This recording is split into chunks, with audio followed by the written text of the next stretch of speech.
Hi friends, మీకు ఈ video నచ్చితే లైక్ చేయండి, సబ్స్క్రైబ్ చేయండి.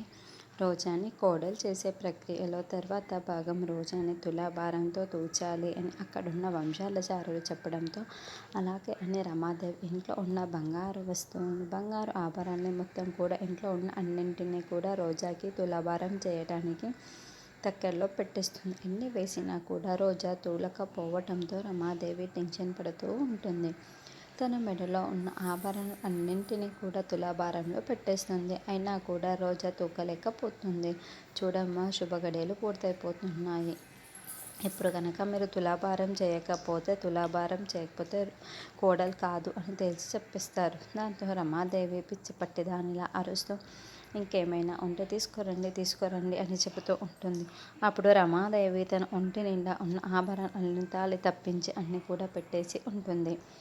ఆయన ఇంకా మాత్రమే తూగడం లేదు. ఇంకొక వస్తువు ఏదైనా ఉంటే తీసుకొచ్చి పెట్టేయండి అమ్మా అని చెప్పడంతో రమాదేవి మెడలో ఉన్న మంగళసూత్రాన్ని చూసుకుంటుంది. మరుక్షణం ఆలోచించకుండా దేవుడి గదిలోకి వెళ్ళి పసుపు కుంకుమని మెడలో వేసుకొని తన మెడలో ఉన్న తాళిని తీసేస్తుంది. ఇదంతా హర్షవర్ధన్ చెదిర బామ్మ ముగ్గురు దేవుడి గదిలో ఉండి చాలా బాధగా చూస్తూ ఉంటే అలా రమాదేవి మెడలో ఉన్న మంగళసూత్రాన్ని తీసేస్తూ ఉంటే, చూడు రామ, మేము ఎంత చెప్పినా కూడాను పట్టించుకోవు, వినిపించుకోవు.